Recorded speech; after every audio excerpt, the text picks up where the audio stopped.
Bienvenidos a leer toda la Biblia. Febrero 12, Éxodo capítulo 34, verso 1 al capítulo 35, verso 9. Luego el Señor le dijo a Moisés: «Talla 2 tablas de piedra como las primeras.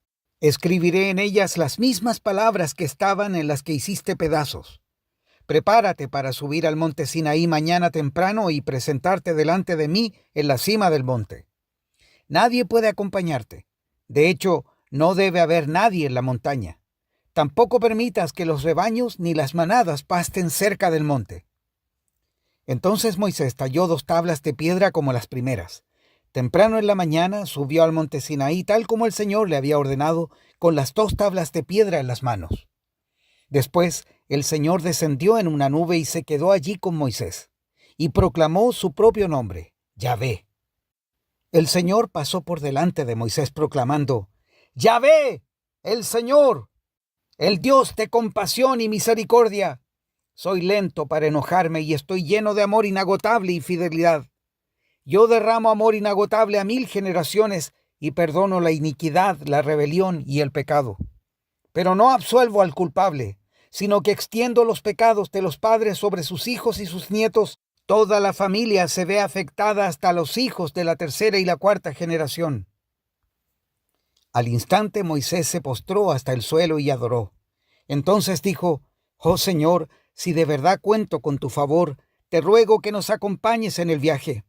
Es cierto que el pueblo es terco y rebelde, pero te pido que perdones nuestra iniquidad y nuestros pecados.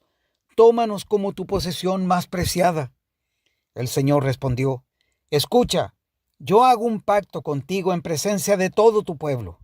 Realizaré milagros que jamás se han hecho en ningún lugar de la tierra ni en ninguna otra nación. Todos los que te rodean serán testigos del poder del Señor, el imponente despliegue de poder que yo haré por medio de ti. Pero presta atención a todo lo que hoy te ordeno, porque entonces iré delante de ustedes y expulsaré a los amorreos, a los cananeos, a los hititas, a los fereceos, a los heveos y a los jebuseos. Ten mucho cuidado de no hacer tratados con los pueblos que viven en la tierra a donde te diriges. Si los haces, seguirás sus malos caminos y quedarás atrapado.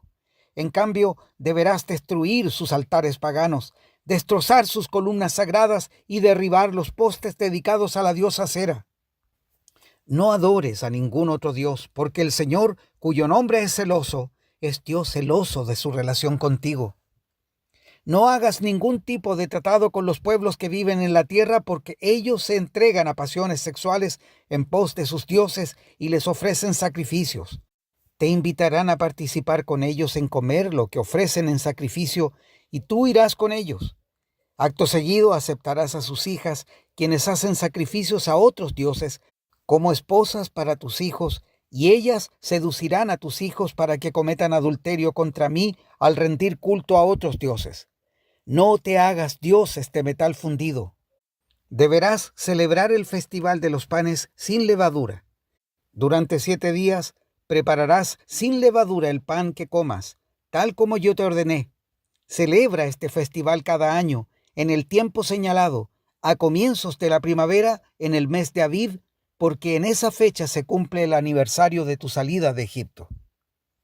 El primer nacido de cada animal me pertenece, incluidos los machos de las primeras crías de tus manadas de ganado y de tus rebaños de ovejas y de cabras. Para recuperar la primera cría de un burro, podrás pagar rescate al Señor entregando como sustituto un cordero o un cabrito. Pero si no pagas rescate para recuperarlo, tendrás que quebrarle el cuello al animal. Sin embargo, tienes la obligación de pagar el rescate por todo primer hijo varón. Nadie podrá presentarse ante mí sin una ofrenda. Tienes 6 días en la semana para trabajar tu trabajo habitual, pero el 7º día dejarás de trabajar, incluso durante la temporada del arado y de la cosecha.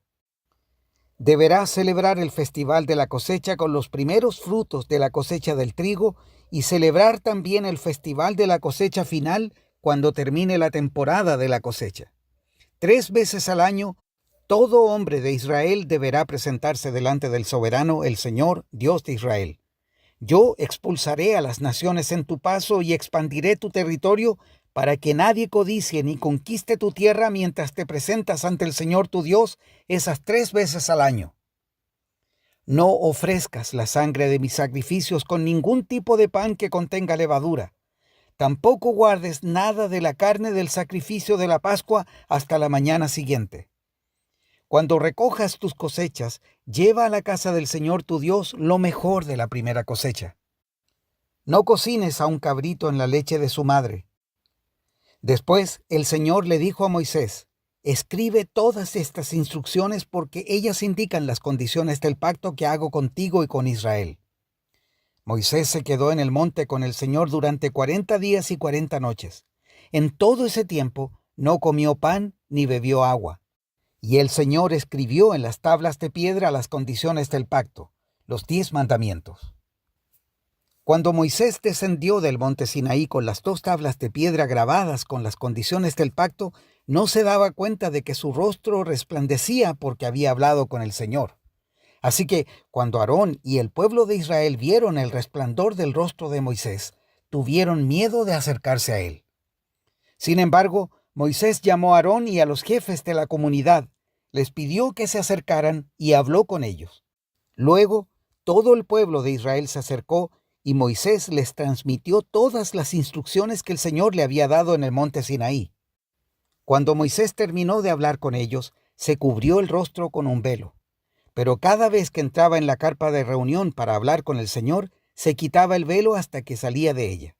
Después le transmitía al pueblo las instrucciones que el Señor le daba, y el pueblo de Israel veía el brillante resplandor de su rostro. Así que él volvía a cubrirse el rostro con el velo hasta que entraba nuevamente a hablar con el Señor. Luego Moisés mandó llamar a toda la comunidad de Israel y dijo: estas son las instrucciones que el Señor ha ordenado que obedezcan.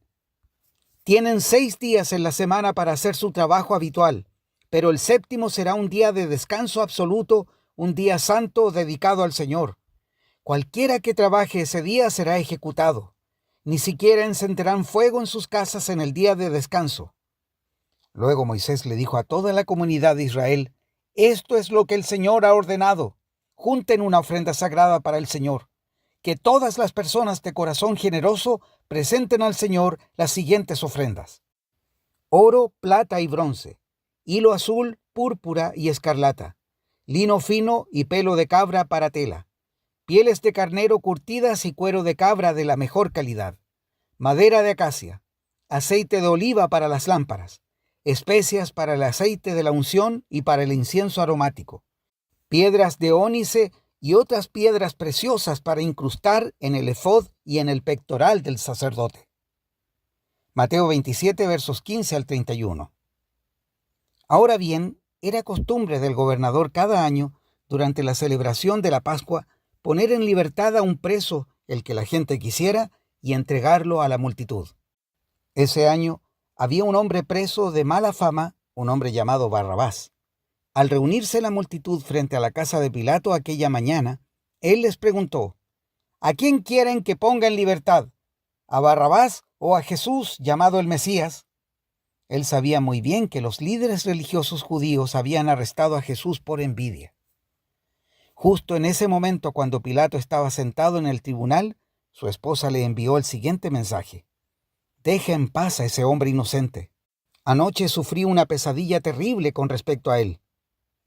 Mientras tanto, los principales sacerdotes y los ancianos persuadieron a la multitud para que pidiera la libertad de Barrabás y que se ejecutara a Jesús. Así que el gobernador volvió a preguntar: ¿a cuál de estos 2 quieren que les deje en libertad? ¡A Barrabás!, contestó la multitud a gritos. Entonces, ¿qué hago con Jesús llamado el Mesías?, preguntó Pilato. ¡Crucifícalo!, le contestaron a gritos. ¿Por qué?, insistió Pilato. ¿Qué crimen ha cometido? Pero la turba rugió aún más fuerte. ¡Crucifícalo! Pilato vio que no lograba nada y que se armaba un disturbio, así que mandó a buscar un recipiente con agua y se lavó las manos delante de la multitud a la vez que decía: soy inocente de la sangre de este hombre. La responsabilidad es de ustedes. Y la gente respondió a gritos: nos haremos responsables de su muerte, nosotros y nuestros hijos. Así fue que Pilato dejó a Barrabás en libertad. Mandó azotar a Jesús con un látigo que tenía puntas de plomo y después lo entregó a los soldados romanos para que lo crucificaran.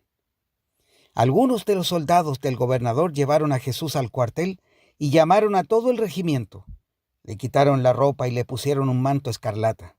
Armaron una corona con ramas de espinos y se la pusieron en la cabeza y le colocaron una caña de junco en la mano derecha como si fuera un cetro. Luego se arrodillaron burlonamente delante de él mientras se mofaban. ¡Viva el rey de los judíos! Lo escupieron, le quitaron la caña de junco y lo golpearon en la cabeza con ella. Cuando al fin se cansaron de hacerle burla, le quitaron el manto y volvieron a ponerle su propia ropa. Luego lo llevaron para crucificarlo. Salmos 33, versos 12 al 22. ¡Qué alegría para la nación cuyo Dios es el Señor, cuyo pueblo Él eligió como herencia! El Señor mira desde el cielo y ve a toda la raza humana. Desde su trono observa a todos los que viven en la tierra. Él hizo el corazón de ellos, así que entiende todo lo que hacen. El ejército mejor equipado no puede salvar a un rey. Ni una gran fuerza es suficiente para salvar a un guerrero. No confíes en tu caballo de guerra para obtener la victoria. Por mucha fuerza que tenga, no te puede salvar. Pero el Señor vela por los que le temen, por aquellos que confían en su amor inagotable. Los rescata de la muerte y los mantiene con vida en tiempos de hambre. Nosotros ponemos nuestra esperanza en el Señor. Él es nuestra ayuda y nuestro escudo. En Él se alegra nuestro corazón porque confiamos en su santo nombre. Que tu amor inagotable nos rodee, Señor, porque solo en ti está nuestra esperanza. Proverbios 9, versos 1 al 6. La sabiduría edificó una casa, labró sus 7 pilares, preparó un gran banquete, mezcló los vinos y puso la mesa. Envió a sus sirvientes para que invitaran a todo el mundo. Ahora convoca desde el lugar más alto con vista a la ciudad. ¡Entren conmigo!, clama a los ingenuos, y a quienes les falta el buen juicio les dice: vengan, disfruten mi comida y beban el vino que he mezclado. Dejen atrás sus caminos de ingenuidad y empiecen a vivir. Aprendan a usar el buen juicio. Hasta aquí la lectura de hoy.